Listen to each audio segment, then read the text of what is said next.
Juan, ¿cómo andás? ¿Qué haces, Luis? Acá, peleándola. ¿Contra qué peleas más? Bueno, yo todos los días voy a 2 o 3 comedores, ¿no? Pongo mi barbijo, me lavo las manos y voy a dar una mano, que es una tarea exceptuada, digamos, que se puede ir. Hoy anduve por La Matanza, ayer estuve en Mercedes y Luján, estuve por San Martín. La verdad que los compañeros de los comedores, las organizaciones sociales, los movimientos tienen más o menos entre 10 y 11.000 comedores comunitarios en todo el país, más 4.000 de Cáritas que hay. Y el laburo que hace ese ejército invisible, sobre todo de mujeres, en los barrios populares que no tienen un sueldo, que o lo hacen de corazón o tienen un salario social complementario de 8.500 pesos, sostiene el tejido social en la Argentina, digamos, ¿no? No es el mercado el que te salva, pero tampoco es solamente el Estado. Es el Estado y la organización comunitaria. La escuchaba a Mayra, que está haciendo un laburo muy bueno en Quilmes. Yo todavía no fui a Quilmes, pero me cuentan los compañeros. Y de esos puntos solidarios, la mitad son organizaciones sociales, voluntarios. Es decir, hay algo ahí, hay un sustrato organizativo que se fue construyendo a partir de las crisis sucesivas que tuvo en la Argentina en el 2001, donde nuestro pueblo más pobre aprendió a que nadie se salva solo, ¿no? A salvarse. Solidaridad, ¿viste cuando vos definís la palabra solidaridad, que parece así como de libro? Es esto en todos los días. Por eso me parece que te calentaste mucho la semana pasada. ¿Pasó la calentura? Sí, me parece que no es solo calentura, es... Y yo lo dije, lo habré hecho en tus programas un par de veces, digamos, cuando yo me metí un poquito de costadito en la política partidaria, que no es lo que más me gusta, por una idea, una concepción de lo que estaba pasando en Argentina, la persecución que sufría Cristina. Un poco la condición era sin corrupción. Y cuando hay estos niveles de negligencia, irresponsabilidad o complicidad, yo no lo sé porque no soy juez ni fiscal, en los que un paquete de fideos se compra al doble de lo que vale o una lata de aceite se compra al triple de lo que vale, quiere decir que en los comedores va a haber la mitad de fideos o un tercio del aceite. Está bien, vos no sos ni juez ni fiscal, tengo claro. Pero hace años que venís laburando en esto. Desde luego. ¿Te huele más a negligencia o te huele más a corrupción? Las dos cosas. Es decir, hay elementos estructurales de corrupción porque no es que se está comprando más caro ahora, siempre se compró más caro. Ahora se pasaron de rosca, pero siempre se compró más caro. Y siempre se compró unas cuevas donde hay un tipo que tiene un teléfono, es un bolsero, entonces compra un poquito de aceite por allá, un poquito de fideos por acá, se mete en la licitación donde ninguna empresa más o menos seria quiere participar porque le pagan a 6 meses, porque está todo el mundo entongado, y hay una cuestión estructural ahí, donde hay tipos que vienen del año del loro, currando con eso. Luzardi? ¿Cuál es Luzardi? ¿No? El grupo L, que... Eso es del lado de los empresarios y del lado de los funcionarios y de los administrativos que hay ahí. Digamos, esto pasó en la administración anterior, pasó en la anterior de la anterior. ¿Por qué? Porque ahí viene el elemento de negligencia. Porque nadie se calienta demasiado por qué pasa después que compraste los fideos, llega un depósito en Florida Oeste y cómo llega el camión a Tucumán o el camión con la yerba que vino de Misiones vuelve a Misiones. ¿Se entiende? Compramos yerba en Misiones, llega un depósito en Florida Oeste y vuelve a Misiones. Bueno, entonces, en el siglo XXI, Internet, logística, Uber, tendríamos que inventar algo un poco más inteligente. Algo más fácil, bueno, se ve. Compramos el aceite a 150 mangos y yo hablo con la gente de AGD, con Acevedo, etcétera, y lo venden a 51 masiva. Pero vos dijiste algo de decir, esto viene de antes. No tengo más remedio que poner nombre y apellido. Lo que pasó con Arroyo, ¿pasó antes con Stanley? Sí. Así es. Comprar por encima del precio de mercado pasó con Stanley. Y pasó ahora con Arroyo también. Digamos, y en los dos casos está mal. Ahora hubo una diferencia, que es había un decreto que permitía un mecanismo de compra más ágil y eso generó, primero, que haya más visibilidad. Segundo, que hay algunos periodistas, y está bien, que están más atentos a este gobierno de lo que estaban en el gobierno anterior. Y yo me alegro, porque yo apoyo a este gobierno y yo quiero que este gobierno no pague un centavo más por los fideos que le llegan a mis compañeros. Y si yo veo que pago un centavo más, voy a salir a decir lo mismo que dije, por los alimentos, por los remedios, por los barbijos, por lo que sea. Me dijeron, no sé si es verdad, que no sé si hablaste derecho con Alberto o se lo hiciste llegar. o purgan esto que fue un choreo de los fideos, voy a tratar de utilizar un término, o puteo en colores y salgo a decir lo que pasó. El gobierno saben que esa es la posición mía y colectivamente de mi espacio, digamos, que nosotros vamos a decir lo que nos parece que está bien y lo que nos parece que está mal. No es una amenaza, es simple. Y aparte Alberto, me gustó porque reaccionó rápido. Ojalá la red hubiese hecho lo mismo con el que compró los barbijos a 3.000 pesos, digamos. Alberto reaccionó rápido. Entonces, yo hay un montón de cosas que veo que están bien y hay algunas cosas que veo que están mal. ¿Qué está mal? No, digo, la cuestión alimentaria no está bien resuelta en todo el territorio nacional. Hay algunos distritos que están mejor y otros distritos que está peor. Yo recorro los comedores y hay algunos comedores que no tienen mercadería. Entonces, si no tienen mercadería para cocinar, hoy en La Matanza estuve, había 600 personas en Nueva Celina, en un comedor, haciendo gola, y no tenían ni garrafa, no tenían cocina, digamos, y las compañías están haciendo un esfuerzo extraordinario. Y ahí, la verdad, lo voy a decir francamente, el intendente parece que no se calienta demasiado por lo que pasa en esos comedores. Después voy a otro lugar como Mercedes o Moreno y veo a los intendentes ahí recorriendo. Es mi percepción, puedo estar equivocado, pero mi percepción es que tendría que haber un lineamiento mucho más claro de que no puede faltar la comida. Es decir, hoy los comedores comunitarios están a tope. Pongámoslo derecho hoy, viejo. ¿Daniel Arroyo es un buen ministro de Desarrollo? Daniel Arroyo acaba de empezar. Para evaluarlo hay que esperar. Yo creo que es un buen tipo. Y yo creo que tiene buena leche. Hay cosas que yo he cuestionado, como la forma un poco tecnocrática en la que se implementan algunos programas, digamos, que vuelve a pasar con la IFE. Digamos, hay una mentalidad... El ingreso de familiar extraordinario. Claro, hay una mentalidad clase mediera. Entonces, todo el mundo tiene internet, todo el mundo puede hacer la clave. Bueno, no es así. ¿Sabes Hay que un montón no? de gente que no puede. Lo mismo pasa con temas educativos. Sí, o los viejos, los bancos. Exactamente. Entonces, ¿por qué? Porque el Estado durante...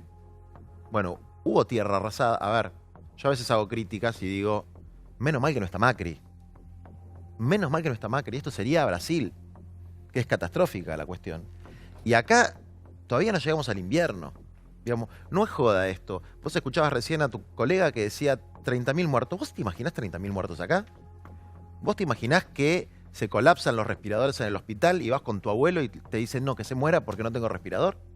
Entonces esto no es joda. Hay que garantizar el morfio para todo el mundo, el alimento tiene que llegar y eso es responsabilidad de Daniel Arroyo, de cada municipio y de cada gobernador, y el que no garantice el alimento para su distrito, para su provincia o para el país, y bueno, hermano, no sabes laburar. Yo le preguntaba, eso hay que garantizarlo. Sí. Y hay que garantizar la atención sanitaria y claramente el tema del distanciamiento social y la cuarentena, porque si nosotros se nos va la curva para arriba en el invierno, no te alcanzan los respiradores. No, Mercedes hablaba con el intendente, que es un pibe bárbaro, me decía 25 respiradores, en Pilar 32.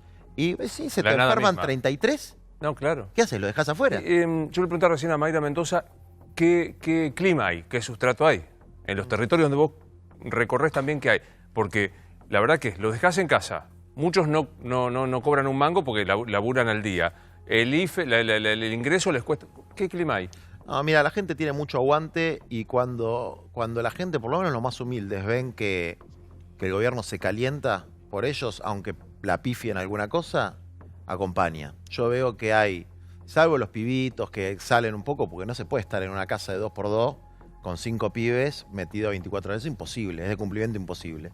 Pero la gente se recontra cuida, hay una cuestión de cuidar a los abuelos, porque todo el mundo sabe que cuando se flexibilice un poco y el albañil vuelva al laburo, claro, la señora que trabaja en casa de familia vuelva al laburo, el cartonero vuelva al laburo, el pibe, el joven va a traer el bicho y que hay que cuidar mucho para que el abuelo no se enferme, porque hay conciencia de que el que se muere es el abuelo.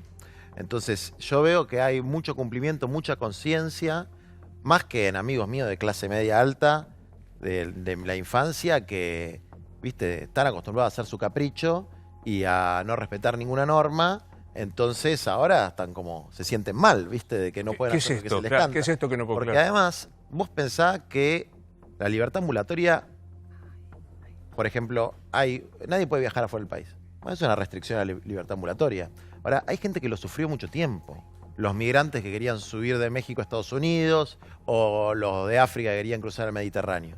Ahora hay como una socialización de digamos, las carencias de libertad, de la falta de libertad que sufrían los sectores populares durante mucho tiempo. Hay cosas que están creando una nueva conciencia, espero yo que creen una nueva conciencia. Digamos, hay 10 millones de argentinos que le fueron a pedir al Estado un plan social, un subsidio. Me quedó claro el concepto porque digo, está bueno que lo ratifiques. Para vos, con Macri sería una tragedia, pues si no, cuando vos haces una crítica parece que estás, viste que en esta cosa binaria que tenemos, decís blanco, recurrís al otro. Tengo claro lo que vos pensás.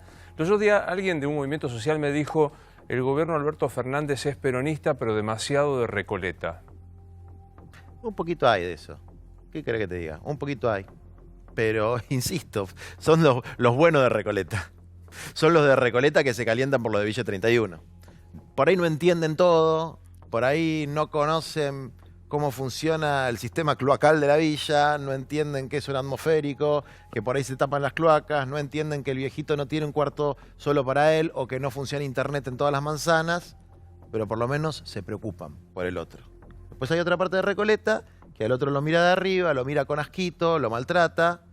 Desde luego, yo quisiera que sea un poco más marrón, no tan blanco el gabinete. Me gustaría eso. Yo creo que tiene que haber un protagonismo más grande de los sectores populares, de los más pobres, de los trabajadores en las decisiones que se toman en el país, porque creo que hay una sabiduría ahí en el pueblo que no está en los centros, ¿no? Es una sabiduría de las periferias. Pero son la mayoría los buenos de Recoleta. Y yo creo que esto es es un momento donde hay un mensaje. La naturaleza, Dios para el que cree, nos está dando un mensaje.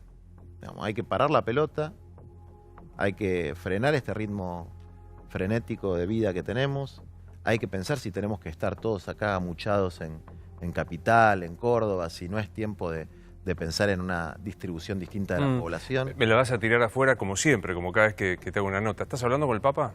Mandó una carta al Papa, muy linda, a los movimientos populares, la mandó el día de Pascua. Así que nos habló, me habló a mí también, porque soy parte de eso. ¿Te habló? No, me habló por carta, la misma carta que le mandó. Estás hablando con el Papa igual. Y el Papa en la carta hablaba de algo que a mí me parece fundamental. Él dijo dos cosas en estos días. Dijo muchas, pero dos que tienen que ver con lo social. Habló del salario social universal. Hay que meterse eso en la cabeza. Si hay 10 millones de argentinos que necesitan recurrir al Estado en una situación de estas características, porque no tienen empleo en relación de dependencia, porque no tienen propiedad, es decir, que están en una situación de pobreza, aunque a veces no lo asume, un sector de clase media-baja, tiene que haber un salario universal que le garantice a todo el mundo la comida y el abrigo, mínimo. Y él habló también del tema de la deuda, la condonación de la deuda, las quitas en la deuda. Y yo estuve viendo un poco lo que planteó el gobierno, que es bastante generoso, bastante más generoso de lo que a mí me hubiese gustado. La propuesta que hizo al... Sí. Pero mostraba bastante que la Argentina no puede pagar eso. Y todos los países pobres, los países subdesarrollados, dependientes, como los quiera llamar, bueno, basta, por lo menos por un momento apocalíptico que tenemos, ¿no? De revelación que hay en el mundo, de las injusticias del mundo, del sufrimiento del mundo, de que esto no va más, de que tiene que pasar esto para que aparezca un delfín o un animal que nadie podía ver, que el agua se ponga cristalina, que hay un mensaje ahí que nos están diciendo, paren la mano con tanta ambición, con tanta mezquindad, con tanto egoísmo, con este ritmo frenético de consumismo. Y eso tiene que ver sobre todo con parar la mano, con sacarle a los que menos tienen y empezar a reconocer un poco más la dignidad humana y de que todos tenemos derecho a gozar de las mismas cosas. El impuesto a los ricos para vos está. A ver, el impuesto, hay un tema también, viste, a los que les gusta el mundo se olvidaron del capítulo impositivo. Les gusta el primer mundo, menos para pagar impuestos, porque en la Argentina el impuesto a la riqueza es el 0.3 del PBI. En Francia es el 4%. Lo mismo en Canadá, lo mismo en Inglaterra. En Dinamarca los impuestos a la renta personal son del 52%. Sí. Acá son menos del 7%. Pero bueno, ahí lo podríamos discutir, pero en Dinamarca yo doy el 52% de mi salario y me atiendo en el mismo lugar que la reina de Dinamarca. Muy bien, eso es lo que tenemos que hacer en la Argentina. Hacia eso tenemos que ir. Pero acá nos embocan cada vez más impuestos y te atendés cae en peores lugares. Bueno, pero eso es lo que está mal es que los lugares estén mal, no que los que tienen pongan Obvio. un poco. Ahora, yo te estoy hablando de que con esto apenas vamos a compensar un poco de la desigualdad que va a aumentar con el coronavirus. Porque va a aumentar la desigualdad. Porque el que tiene capacidad de renta, de especulación financiera, de ese tipo de cuestiones, no pierde, nunca pierde, no ha perdido con Macri, no va a perder ahora. Entonces, es una cosa absolutamente necesaria para mantener algún nivel de armonía social, y es muy poquito. A ver, si a mí me tocara, pero yo se lo aplico el triple. Es muy poquito. Y es para los que tienen, es el 0.1% de la población argentina. Sí, 12.000, parece que son 12.000 contribuyentes. Personas que tienen más de 100 millones de dólares. Mira, si tenés 100 millones de dólares, tener 99 millones de dólares no te va a cambiar nada. No vas a ser más feliz o menos feliz. No te va a cambiar nada. Y hay gente que le va a cambiar la vida. Entonces, esas son cosas que va a haber que empezar a entender, digamos, ¿no? Juan, ¿del gobierno de Alberto un gobierno socialista? No sé caracterizarlo todavía. Es un gobierno que sé trata... caracterizarlo todavía. No, porque tuvo muy poco tiempo y pasó lo del coronavirus. Es un gobierno que ha cambiado las prioridades y ha puesto a la persona, al ser humano, por encima del mercado en la escala de prioridades. Y eso yo lo veo y lo valoro. No, ¿sabes por qué te lo pregunto? Porque viste que él dijo los otros días, se van a enojar los peronistas, pero yo me siento un socialdemócrata. Creo que fue Fontevecchia que le dijo esto. ¿Es un gobierno socialdemócrata? Bueno, sí, tan poco tiempo, pero orejealo. Es que la socialdemocracia danesa y la socialdemocracia, si se quiere, Española. son dos cosas totalmente distintas. Así que yo prefiero que se llama como la danesa. Sí, el PSOE de España tiene que ver con lo... Hay socialdemócratas neoliberales y hay socialdemócratas que plantean una cuestión de redistribución, de garantizar derechos, de un equilibrio más de la riqueza, digamos. Ahora, espero que vaya por ese camino, digamos, espero que haya menos doble vara. Es decir, mira, para despedir gente en medio de la crisis no necesitas sacar ninguna ley. La despedís y punto. Ahora, para cobrarle un puntito más a alguien que tiene 100 millones de dólares, tenés que hacer una ley. Parece que sos, no sé, Marx, Mao y el Che Guevara al mismo tiempo, por pedir algo que se hizo en todos los países del mundo en los momentos de crisis. Me estabas contando lo que te dice el Papa por teléfono. Te decía de las cartas que manda el Papa y de lo que él está planteando, y por lo menos cómo lo siento yo, digamos, que hay un llamado a una conversión, ¿no? Pero no religiosa, ¿no? Una conversión humanista, ecológica, que vuelva a poner a la naturaleza y al ser humano en el centro y saque esta ambición por acumular y acumular y acumular, que nos hace mal, que nos lleva a la catástrofe, que hace que estemos todos metidos acá, en capital, en el conurbano, algunos porque no tienen otra posibilidad, pero tampoco tenemos un horizonte de futuro. Y es una cosa loca. ¿Estamos esperando a que se levante la cuarentena para que todo siga igual? Ahora vuelvo a eso porque, insisto, me parece que vos sos un testigo. Se puede estar o no de acuerdo con vos, pero nadie te puede discutir el pergamino estar en el lugar, que eso no es menor, ¿no? Ahora vuelvo a esto. Pero me queda pensando porque vos sos un tipo religioso. Yo sí. ¿Y qué vuelta le encontrás con tu religiosidad a lo que está pasando? Digo, viste que hay, algunos dicen esto es un castigo divino, otros dicen un invento científico. Pensando en tu creencia en Dios y en ser católico, apostólico romano, ¿por qué el coronavirus? Mira, yo creo mucho en la percepción tan especial que tienen los pobres, los pueblos pobres y los humildes. Siempre me acuerdo que cuando en la época de Freud se burlaban de la gente, antes de Freud, que decía que los sueños tenían un significado. Y eso hacían los intelectuales de esa época. Y después Freud dijo, mira, la gente pobre, tenían razón, tienen un significado. Y la gente humilde en los barrios dice, esto tiene un significado. Acá hay un signo de los tiempos, se dice en teología. Bueno, hay que saber interpretar eso y no hace falta ser religioso. Acá hay un signo de los tiempos. Hay que interpretar esto nos tiene que cambiar el corazón. Esto nos tiene que cambiar el corazón. Y después me acuerdo también de otra cosa, que yo también la veo ahora. Dicen que Voltaire, cuando fue el terremoto de Lisboa, que murieron millones de personas, que fue una gran tragedia, empezó a cambiar en su mente esa filosofía muy positivista que era, vivimos en el mejor de los mundos posibles. O sea, este es el mundo posible. No puede haber un mundo mejor que este. Y a partir de estas tragedias empieza la idea de, bueno, un mundo mejor es posible. Y la empieza a creer. la gente. A partir de esto podemos reconstruir un mundo mejor, un mundo más justo. Yo pateo para ese lado, para que salgamos de esto y reconstruyamos un mundo mejor, que la gente pueda ser más feliz y tener vidas más plenas y no tan atados a la necesidad de consumo, a la aglomeración, al ritmo frenético de producción y consumo al servicio de una élite, de una minoría, y que cuando aparece algo de esto no tenemos el sistema de salud que tenemos que tener, ni acá ni en Estados Unidos. ¿Seguís hablando con Cristina? Sí, hablo, cada tanto hablo, sí. ¿Y? Y yo la quiero mucho y algunas cosas estoy de acuerdo y otras no, digamos, ¿no? Valoro mucho lo que hizo cuando te decía, menos mal que no lo tenemos a Macri, solamente por su capacidad estratégica para construir el frente de todos y habernos ayudado a sacar a Macri, solamente por eso yo ya la tengo en el corazón, porque sé que hubiésemos sufrido con Macri.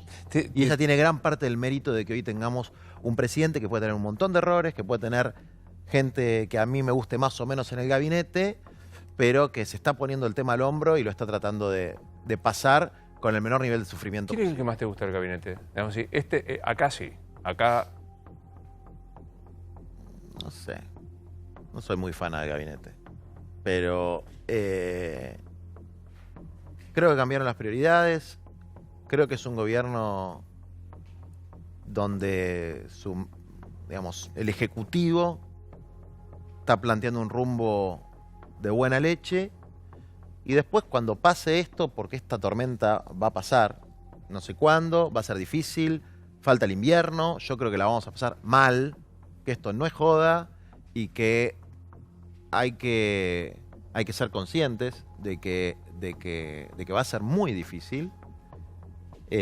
Cuando pasemos esto vamos a ver cuál es el proyecto de país que hay atrás, ¿no?, del gobierno, si es un proyecto con tierra, techo y trabajo para todos, si es un proyecto que va a urbanizar las villas, que le va a dar tierra a los que la trabajan, que le va a dar derecho a los trabajadores, que va a generar un salario social universal, que va a garantizar la soberanía nacional, que va a garantizar servicios públicos de calidad para todos, o si va a ser un gobierno de transición que va a acomodar la cosa. O sea, por ahora, en medio de la crisis es asistir la crisis. O sea, todavía no te animás a diagnosticar. ¿Te gusta, Alberto?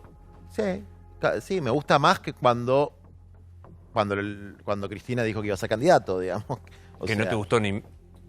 Y yo me asusté. ¿Viste? Después de verlo de Lenín Moreno en Ecuador.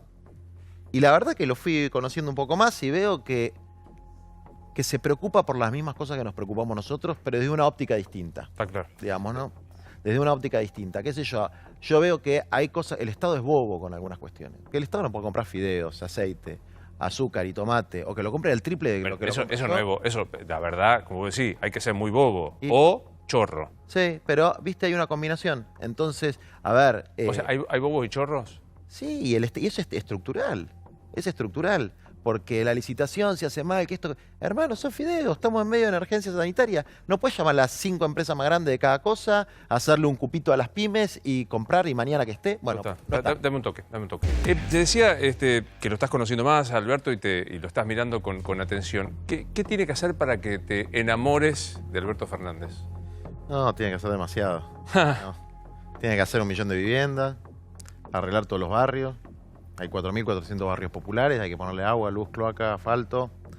O sea, para mí, a mí con ni el chamullo, ni la guitarrita, ni Dylan. Yo quiero ver las cosas concretas. Upa, ni el chamullo, ni de guitarra, ni Dylan. Y después veo cosas concretas. Por ejemplo, mira, Bérgamo, vos que sos Tano. ¿Sí? En Bérgamo murió cualquier cantidad de gente porque el gobernador se dejó presionar por los industriales, que lo apretaban para que no haga cuarentena, y se infectaron todos los obreros.